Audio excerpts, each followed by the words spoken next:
El Hotel del Prado, como ustedes pueden ver aquí en la fotografía, se encontraba en lo que es la Avenida Juárez.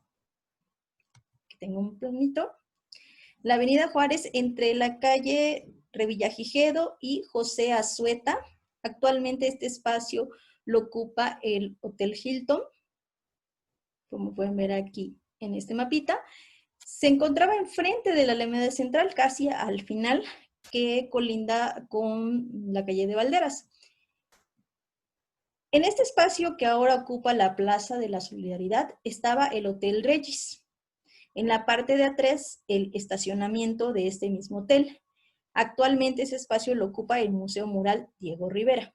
Como ustedes recordarán, el Hotel Regis se cae o colapsa debido a los sismos de 1985. El Hotel del Prado solamente sufre daños, pero al final de cuentas es demolido. Aquí vemos la fotografía del Hotel del Prado con sus dos torres. Vemos la Avenida Juárez, cuando todavía era doble sentido, y al final de ella podemos apreciar la Torre Latinoamericana.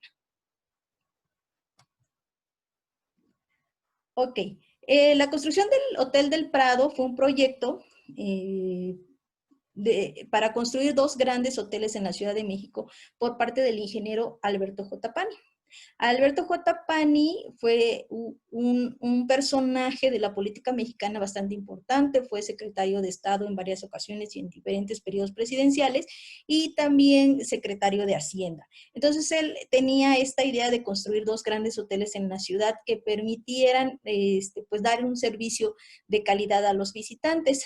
Proyecta dos hoteles, el Hotel Reforma, que se encuentra todavía de pie en el Paseo de la Reforma y Calle de París, y lo que fuera el Hotel del Prado. Este hotel va a ser proyectado y construido por el arquitecto Carlos Obregón Santacilia entre los años 1933 y 1948. Pero ¿quién fue Carlos Obregón Santacilia?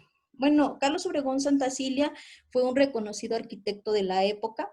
Se ha considerado un pilar de la arquitectura moderna en nuestro país, y él ya era un arquitecto experimentado cuando empieza a construir el Hotel del Prado, ya que había tenido varias obras importantes en la ciudad, como es el Monumento a la Revolución, como vemos en la fotografía, si ustedes logran apreciar de fondo, está el monumento, como lo es el edificio Guardiola. No sé si ustedes ubiquen este edificio, se encuentra sobre el eje central entre la calle 5 de Mayo y la calle de Madero. También hizo el edificio de Salubridad, actualmente la sede de la Secretaría de Salud. Eso se encuentra en lo que es la calle Lieja, casi esquina con Paseo de la Reforma. Si ustedes han tomado el metro Chapultepec, de seguro han visto este edificio. Bueno, por el proyecto del Hotel del Prado, el arquitecto Carlos Obregón Santacilia ganó el premio de la exposición de arquitectura en Estocolmo, Suecia, y el Premio Nacional de Arquitectura. Bueno, el Hotel del Prado fue construido bajo un esquema funcionalista, que quiere decir que la arquitectura va a estar basada en satisfacer las diferentes necesidades. O sea, no se busca definitivamente la estética y que el edificio se vea hermoso, sino que cumpla una función. También promovían esas nuevas tendencias que se estaban inclinando al uso de las máquinas y al uso de la producción seriada, no solo de los muebles que se iban a utilizar dentro del hotel, sino también de los materiales que se iban a utilizar. Está fabricado en metal, en ladrillo. Ajá, y eso es importante porque contrastaba totalmente con el paisaje de la época. Si ustedes han caminado sobre la Avenida Juárez, a lo mejor van a decir, no, pues ahorita sí hay muchos edificios, pero en ese tiempo los edificios, los rascacielos, eran el edificio de la Nacional, que se encontraba en la esquina de Eje Central, y el edificio de la Lotería Nacional, por allá del Paseo de la Reforma. Entonces, sí era diferente porque aparte las construcciones que existían, pues eran de la época virreinal y de la época del Porfiriato. Además, este hotel tenía todos los servicios, tenía que ser un hotel que fuera innovador en todo lo que son sus instalaciones, contaba con un gran vestíbulo, grandes salones, un teatro en la parte de abajo, e inclusive tuvo un cine, el Cine Translux. Aquí vemos una fotografía donde lo muestra. Le pusieron ese nombre ya que este cine iba a contar con la última tecnología de proyección de cintas cinematográficas y a esa tecnología se le llamó así, Translux. Ahora, ¿por qué tardó tanto la construcción de este hotel? Eso sí es bien interesante porque el Hotel del Prado habíamos hablado que se construye entre 1933 y 1948 cuando se inaugura. Dicen, bueno, son muchos años de construcción. Lo que pasa es que el Hotel del Prado pasó por diversas problemáticas. La primera era quién era responsable del proyecto y quién lo iba a financiar. Pasó por varias organizaciones, una de ellas fue el sistema de pensiones del Estado, otro Ferrocarriles Nacionales, hasta que finalmente se concluye el proyecto. Otro problema que hubo es que inicialmente el Hotel del Prado era un proyecto asignado para Carlos Obregón Santa Cilia, igual que el Hotel Reforma. Lo que pasa es que Alberto J. Pani, el ingeniero, le quita los proyectos a Obregón Santa Cilia para dárselo a su sobrino Mario Pani. Mario Pani fue un arquitecto mexicano que estudió en la Escuela de Bellas Artes de París, arquitectura, y que él acababa de regresar a México cuando estaban estos dos proyectos iniciando, y su tío le ofrece los dos. El Hotel Reforma es construido por Mario Pani, pero no así el Hotel del Prado. Pero no hubo una intención de quitarle el proyecto a Carlos Obregón Santa Cilia, y eso provocó un gran problema. Incluso tuvo que intervenir el Colegio de Arquitectos para determinar quién tenía la razón, y el pleito se prolongó por mucho tiempo. Ambos arquitectos hicieron planos del Hotel del Prado. Eso es importante. Finalmente el que se queda con el proyecto es Carlos Obregón Santa Cilia, y como ustedes pueden ver, pues fue un éxito, incluso se le dieron varios premios. Resulta que también este pleito pues obviamente fue muy famoso, y pues hubo una serie de dimes y diretes para ver quién se quedaba con el proyecto, y el primero que va a soltar la sopa va a ser precisamente el ingeniero Alberto J. Pani, quien va a escribir un libro llamado Los Apuntes Autobiográficos para mis hijos, en donde va a contar ahora sí que su versión de los hechos. Carlos Obregón Santa Cilia, 1948, va a publicar también un libro que se llamó Historia Folletinesca del Hotel del Prado, en donde él va a contar su verdad y va a decir todo el pleito que tuvo con la familia Pani. Este hotel, voy a regresar tantito a las primeras fotografías, ahí, perdón. Este hotel tenía una planta en H, tenía un vestíbulo central y dos torres donde se iban a encontrar las habitaciones. ¿Esto para qué era? Para que la luz pudiera reflejarse bien y no se tapara la luz natural. Además que permitía que los que se hospedaban en el hotel pudieran tener una vista abierta a lo que era la Alameda Central. Por el material en el que estaba hecho, se prestaba mucho a burlas. La gente de la época apodó a este edificio el edificio de las latas de sardinas. Esto pues no es muy raro porque nosotros los mexicanos tendemos a ponerle nombre a los monumentos de risa, como el edificio de la Galleta, que es la torre de luz que está en la Avenida Reforma, la lavadora y muchos otros, ¿no? Que conocemos. Ahora bien, ¿quién fue Diego Rivera? Porque Diego Rivera es el autor del mural. Diego Rivera va a nacer en Guanajuato el 8 de diciembre de 1886 y fue registrado bajo el nombre de José Diego María Rivera Barrientos. Por ahí hay versiones de que también llevaba el nombre de Concepción por el día en que había nacido, porque nosotros sabemos que el 8 de diciembre es el día de la Virgen de la Concepción. Bueno, su familia se va a trasladar a la Ciudad de México cuando él es apenas un niño y va a iniciar sus estudios en la Academia de San Carlos. Bueno, para que ustedes ubiquen, la Academia de San Carlos se encontraba en lo que es la calle de Academia y la calle de Moneda. Si ustedes entran por la calle de Moneda de este Palacio Nacional, van a caminar todo derecho, van a pasar el convento de Santa Inés y van a topar precisamente con el edificio de la Academia de San Carlos, bueno, la antigua Academia de San Carlos. Y en 1906 va a ser becado por el gobierno del estado de Veracruz para estudiar en Europa. Él va a estar en 3 países diferentes, en España, en Italia y en Francia. Esto le va a permitir no solamente elevar sus estudios, sino también decodiarse con los artistas más importantes de la época. Él habitó en el barrio de Montparnasse, un barrio muy famoso en París, donde se reunían los intelectuales y los artistas de la época. Él tuvo una gran amistad con estos artistas, especialmente con Pablo Picasso.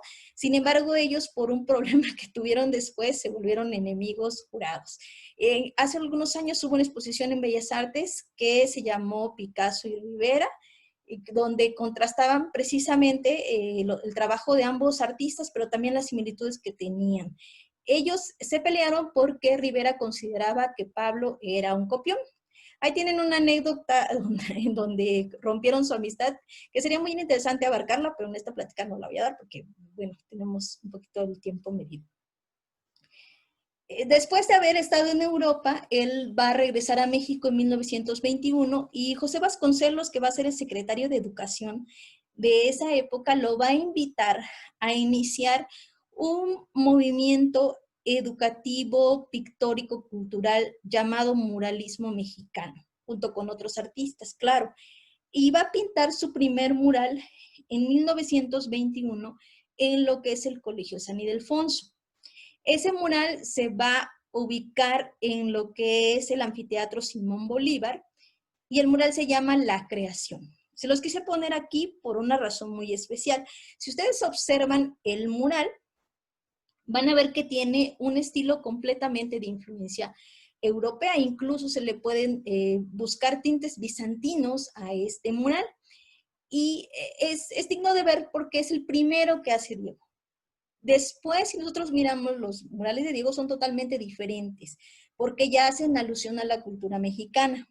¿Qué pasa con esto? Él termina la creación en San Ildefonso y se dice que José Vasconcelos le jala las orejas y le dice, oye Diego, pues fíjate que como que no era lo que yo estaba buscando que tú proyectaras en el muralismo mexicano. Lo que pasa es que te falta conocer el país, tú has estado mucho tiempo fuera, e incluso la hija de Diego, Guadalupe Rivera, Marín, cuenta que Diego y su mamá se fueron de luna de miel a recorrer todo el país, al interior de la República, visitaron comunidades indígenas y es donde Diego se empapa de todas estas manifestaciones culturales tan ricas que tenemos en nuestro país. De ahí la gran diferencia entre el primer mural de Diego y la proyección mural que hace después. Bueno, antes de inaugurar el Hotel del Prado y antes de concluir su construcción, el arquitecto Carlos Obregón Santacilia invita a Diego Rivera a participar con un mural que fue pintado en el Salón Versalles del Hotel del Prado. Esto era cumpliendo pues con lo que estaba en la época que era la integración plástica. ¿En qué consistía esto de la integración plástica? Que no solamente se consideraba la arquitectura, sino que la arquitectura se tenía que combinar con otras manifestaciones plásticas como la pintura. Y esto no era desconocido, ni ellos fueron pioneros en esto, sino ya había antes varios trabajos. Uno de los más clásicos es la pareja de Juan O'Gorman con Diego Rivera. En el caso de Carlos Obregón Santacilia, él en el edificio Guardiola, que nosotros lo vimos en las diapositivas anteriores, había trabajado con Jorge González Camarena para unos murales y con el mismo Diego Rivera en la Secretaría de Salubridad. Diego Rivera también hizo unos paneles para ese edificio. Se propuso el tema de la Alameda Central por lógica, ya que si el hotel estaba justamente enfrente de la Alameda, pues el mural se tenía que tratar sobre este espacio público de vital importancia en la Ciudad de México. Bueno.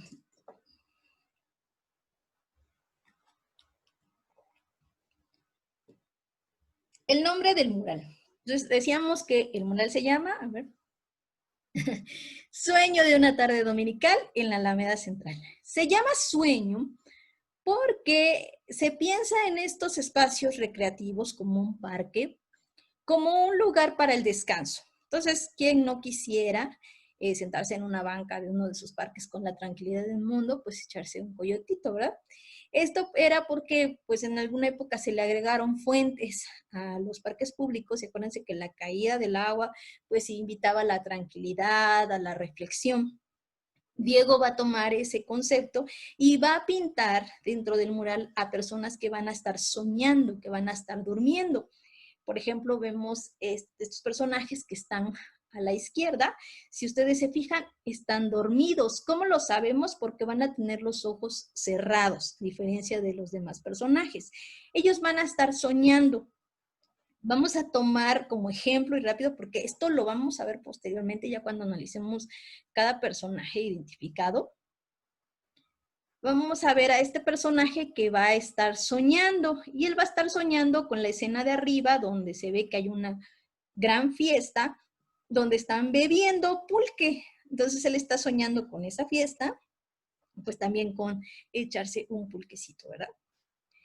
De una tarde dominical, porque el domingo es el día que la mayoría de nosotros hasta el día de hoy ocupamos para pasear con la familia, salir y para hacer actividades recreativas. Entonces dice, sueño de una tarde dominical, que también hace alusión a la poesía de Sueño de una noche de verano. En la Alameda Central, porque va a ser precisamente el espacio geográfico donde va a estar el Hotel del Prado. Y porque la Alameda Central, al final de cuentas, es un ícono de la Ciudad de México. Ahí se concentra hasta el día de hoy muchos de los habitantes para realizar diferentes actividades. Por eso es que se llama Sueño de una tarde dominical en la Alameda Central. Ok. Ahora vamos a ver los datos técnicos del mural. El mural está elaborado con la técnica al fresco. Para elaborar un mural se pueden utilizar varias técnicas. Una de ellas es el temple, otra es la encáustica. De hecho, la creación, el primer mural de Diego Rivera está hecho en la técnica encáustica. Y la más común, si lo queremos ver así, es el fresco. Diego había estudiado la técnica al fresco desde los pintores del Renacimiento cuando él estuvo en Italia. Y bueno, era una de sus técnicas favoritas, incluso tiene él varios libros donde explica cuál es la manera en que se debe hacer un fresco. Y hay un mural, me parece que en San Francisco, que precisamente narra cómo se elabora un fresco, pintado por Diego Rivera, claro está. En la técnica al fresco, ¿en qué consiste? En pintar el muro mientras el muro está húmedo. ¿Qué quiere decir? Que se realiza, sobre ese muro se realiza un aplanado y mientras está húmedo, el pintor tiene aproximadamente 10 horas para trabajar ese muro. Esto no quiere decir que el pintor vaya a realizar todo el mural en esas 10 horas, sino lo que va a suceder es que normalmente el mural se va a dividir en diferentes tareas. ¿Esto qué es? Se va a cuadricular, si ustedes lo quieren ver así, el mural, y cada cuadrito o rectángulo, según resulte de la cuadrícula, va a realizarse pues en estas 10 horas que tiene el pintor. En el fresco no hay correcciones. Si algo sale mal, la única manera de repararlo es precisamente tirar el aplanado que ya se hizo y volver a empezar. Entonces lo que hacen es trabajar, por decir, todas las tareas de la parte superior y luego se dividirían en la siguiente línea y así hasta concluir. ¿Por qué no lo hacen a nivel de fila, que digamos, perdón, de columna, que digamos, hacen esta tarea, luego hacen esta y luego esta? Porque lo que pasaría es que cuando yo quiera hacer la tarea superior, podría ser que por lo fresco, obviamente, se escurran los pigmentos y me dañe lo que yo tengo abajo. Entonces lo que hacen es primero pintar todo de acá. Nosotros no debemos de notar dónde inicia y termina una tarea. El pintor se encarga de igualar los fondos y que más que un ojo experimentado pueda decir, ah, mira, aquí terminó la tarea y aquí más. Eso también apoyan mucho los pintores ayudantes en lograr ese empate en el color. El mural es bastante grande, mide 4.8 metros de alto por 15 metros de ancho. Tiene una superficie de 75 metros cuadrados, pesa 35 toneladas, es bastante pesado. Y bueno, el Salón Versalles, en donde fue pintado originalmente, tenía estas columnas que impedían ver el mural completo. Pero Diego también diseñó las escenas para que tú, independientemente de dónde iniciaras la lectura del mural, pudieras entenderlo perfectamente. Se recomienda leerlo de izquierda a derecha, pero en cualquier punto tú puedes empezar a observarlo y vas a entender perfectamente la idea del mural. Hay aproximadamente 70 personajes identificados en el mural. Algunos son personajes históricos, algunos otros son personajes habituales de la Alameda Central o también son personajes comunes de la época. Fue elaborado entre los meses de julio a septiembre de 1947. Ustedes contarían 3 meses, de julio a septiembre, pero sin embargo él empezó a pintar el 17 de julio y termina el 13 de septiembre de 1947, por lo cual son 2 meses en donde realiza el mural. Este es un dato que a todos asombra, pues, ¿cómo es posible que el maestro Diego haya terminado un mural de ese tamaño, de esa magnitud, en tan poquito tiempo? Van a decir, bueno, es que llevó muchos ayudantes. En realidad solo tuvo 2 ayudantes pintores, Pedro A. Peñalosa y la maestra Rina Lazo, y el ayudante técnico, que es Andrés Sánchez Flores. Ahorita les voy a decir qué hace el ayudante técnico, pero en realidad la mayoría del mural lo hace él. Entonces, la verdad sí es muy impresionante el tiempo que ha dado el maestro en hacerlo. Claro que Diego ya llevaba más de 20 años pintando, entonces su técnica ya estaba muy desarrollada, tenía mucha práctica, y a él también se le ha tachado de workahólico, que cuando iniciaba un proyecto, él se empecinaba en terminarlo y trabajaba y trabajaba y trabajaba hasta que lo lograba. Y entonces se veía el trabajo, se veía el entusiasmo que tenía por este mural, porque lo terminó en muy poquito tiempo. Otra de las razones que también tuvo Diego para aceptar este proyecto es que ya se empezaba a sentir un poquito enfermo y él decía, bueno, a lo mejor es el último mural que hago. Esto no sucedió así, él vivió todavía 9 años más, todavía hizo mucha pintura de caballete e incluso algunos otros murales posteriores al Sueño de una tarde dominical. ¿Sí? Ok, ¿de qué trata el mural? Primero que nada, va a ser la Alameda Central como el escenario principal. Como les decía, con personajes cotidianos y con personajes de la historia de México.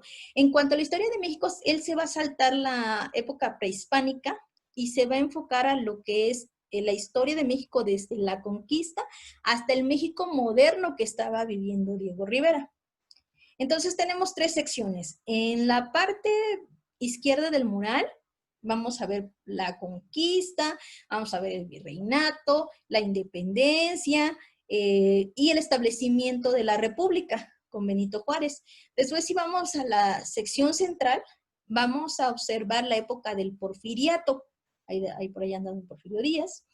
Y en la última sección se va a hablar de la Revolución Mexicana, pasando ya al último, que es el México moderno.